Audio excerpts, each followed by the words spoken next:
அனைவருக்கும் வணக்கம். மற்ற நாள் கூட எந்த ஒரு வேலையும் செய்யாமல் நானும் என் தம்பியும் தப்பிச்சிருவோம். ஆனால் இந்த ஞாயிற்றுக்கிழமை வந்தால் மட்டும் வேறு வழி இல்லை, தப்பிக்கவே முடியாது. எப்படியாவது கோழி அமுக்கிற மானைக்கு அமுக்கி வேலைகள் செய்ய வச்சுருவாங்க. அப்படி இன்றைக்கி யார் யார் என்னென்ன வேலை செஞ்சோங்கிறத தெரிஞ்சுக்கணுன்னா இந்த வீடியோ ஸ்கிப் பண்ணாமல் ஃபுல்லாக பாருங்கள். வீடியோ பார்க்குறதெல்லாம் லைக் பண்ணுங்கள், கமெண்ட் பண்ணுங்கள், மறக்காமல் நம்ம சேனலை சப்ஸ்கிரைப் பண்ணுங்கள்.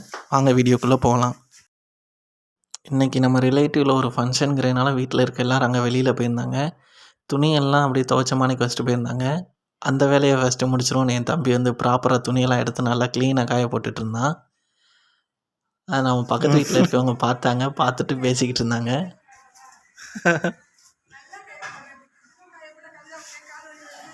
அதை சொல்லுங்க ஆண்டி.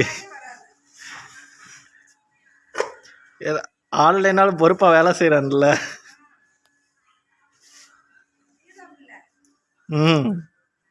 வீட்டில் ஆன்லைனாலும் எவ்வளோ பொறுப்பாக வேலை செய்கிறான்னு என் தம்பியை புகழ்ந்துக்கிட்டு இருந்தாங்க.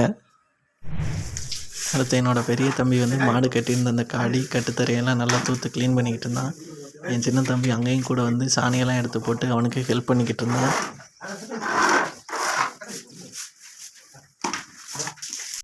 ஒரு வழியாக மாட்டு காடியை கூட்டி முடித்து அதை அள்ளிட்டான். நெக்ஸ்ட்டு மாட்டோட கட்டுத்தரையெல்லாம் நல்லா தூத்துடலான்னு அதை தூத்துக்கிட்டு இருந்தான். நல்லா க்ளீனாகவே தூத்துக்கிட்டு இருந்தான். பரவாயில்ல, என்னையோட 2 பையங்களும் நல்லா சின்சியராகவே வேலை பார்த்தாங்க. நல்லா செஞ்சாலும் கூட எவ்வளோ சுத்தமாக செய்வேன்னு தெரில. அதை விட சூப்பராகவே நல்லா க்ளீன் பண்ணிகிட்டு இருந்தாங்க. க்ளீன் பண்ணிக்கிட்டே இருந்த பையன் திடீர்னு நம்மளை பார்த்து இந்தா நீ க்ளீன் பண்ணு அப்படின்னு சொன்னா. தூருடா, நம்மக்கிட்ட முடியுமா போட்டா அப்படிங்கிற மாதிரி ஒரு டைலாக் சொன்னேன். பையன் அமைதியாக வேலையை பார்க்க ஆரம்பிச்சிட்டான். ஃபைனலாக கட்டுத்தரையை நல்லா க்ளீனாக கூட்டிட்டு அது எல்லாத்தையும் அள்ளி வெளியில் கொட்ட போயிட்டான்.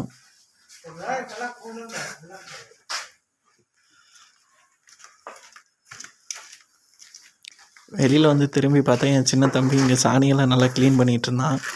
அது என்னோடய செக்ஷனு.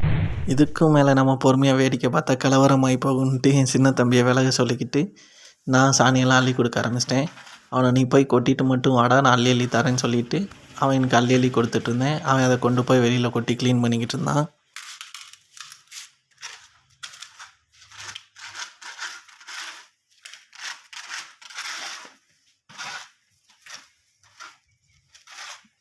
மாட்டுக்கு தண்ணி காட்ட வேண்டியதெல்லாம் என் பெரிய தம்பி பொறுப்பு.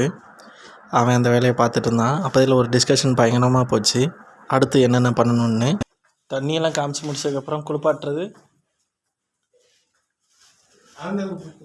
அவன் செல்வம் குளிப்பாட்டுவானா? அப்போ செல்வம் பொறுப்பு தண்ணி முடிச்சுட்டு குளிப்பாட்டுறது. அவன் தான் செய்யணும். நீ தான் குளிப்பாட்டணுமா தண்ணி வச்சு முடிச்சதுக்கப்புறம்?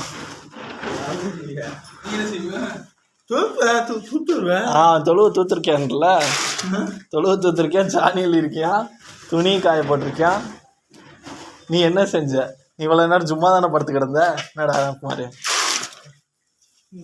எல்லோரும் நினைப்பீங்க பெரிய தம்பி தானே தொழுவை பெருக்குனாங்கன்னு. அவனை விட என் சின்ன தம்பி தான் அதிகமான வேலைகளை செஞ்சான், பெருக்கவும் செஞ்சான்.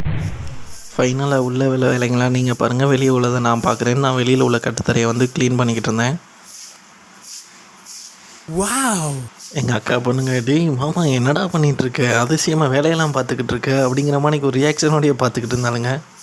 அப்புறம் என்ன பண்ணேன்னு வேலை பார்த்துட்டு இருந்தேன். டக்குன்னு திரும்பி கேமரா பார்த்துட்டு ஆடா பாவி, இந்த கேமராவுக்காண்டி தான் இப்படி விழுந்து வேலை செய்கிறியாடா அப்படின்னா, இங்கிட்டு போமா நீ வேறு, நானே கஷ்டப்பட்டு வேலை பார்த்துக்கிட்டு இருக்கேன் அப்படின்னு சொன்னேன்.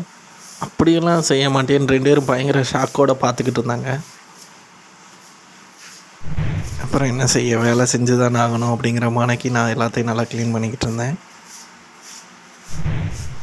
எங்கள் அக்கா பொண்ணு மைண்ட் வயசு மக்களே இதை நம்பாதீங்க, கேமராவுக்காண்டி நடிக்கிறான் அப்படிங்கிற மாதிரி கேமராவை என்னையும் பார்த்தா. நானும் இனி வேடிக்கை பார்த்துக்கிட்டு இருந்தால் கதையாகாதுன்னு நல்லா கூட்டி எல்லாத்தையும் ஒரு கூடையில் அள்ளி வைக்க ஆரம்பிச்சிட்டேன்.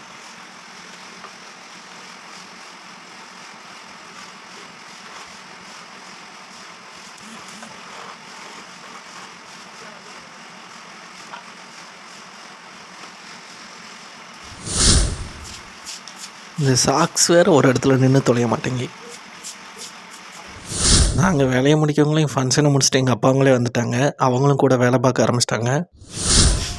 எங்கள் அப்பா ஓஸ் வச்சு தண்ணி பிடிச்சிட்டு இருந்தாங்க.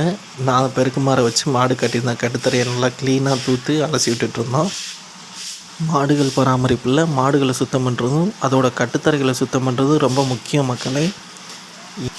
ஏன் கட்டுத்தரையை க்ளீனாக சுத்தமாக வச்சுருக்கணும்னு சொல்கிறேன்னா, மாடுகள் அந்த சுத்தம் இல்லாத இடத்துல திரும்ப படுக்கும்போது மாடுகள் அந்த பால் கறக்கிற துவாரத்தின் வழியாக அந்த கிருமி நாசினிகள் எல்லாம் மடுவுக்குள்ளே போயிட்டு மடுநோய் வர்றதுக்கு நிறையா வாய்ப்புண்டு. அதனால நம்ம எப்போயுமே மாடு இருக்கிற கட்டுத்தரையை நல்லா சுத்தமாக தான் மெயின்டைன் பண்ணணும். அப்படி சுத்தம் இல்லாமல் இருந்துச்சுன்னா மாடுகளுக்கு அடிக்கடி மடுநோய் வர்றதுக்கான வாய்ப்புகள் இருக்குது. மாட்டுக்கு வர இந்த மடிநோய்களை நம்ம தவிர்க்கிறதுக்கு மாடுகள் கட்டுத்தரையை நல்லா சுத்தம் பண்ணாலுமே போதும்.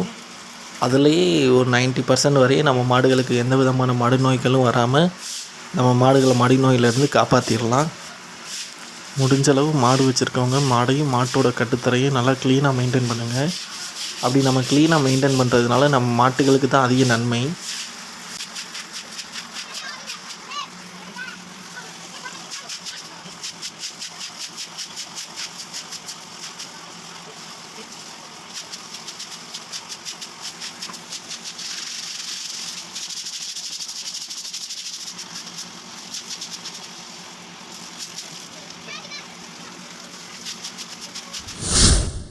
ஒரு வழியாக ஆளுக்கு ஒரு வேலையாக பிரித்து நம்ம மாடுகளையும் குளிப்பாட்டியாச்சு. நம்ம மாட்டோட கட்டுத்தரைகளையும் நல்லா க்ளீனாக சுத்தம் பண்ணியாச்சு. முடிஞ்சளவு இந்தளவுக்கு க்ளீனாக நம்ம மாடுகளையும் நம்ம மாட்டோட கட்டுத்தரையும் மெயின்டைன் பண்ணுங்கள்.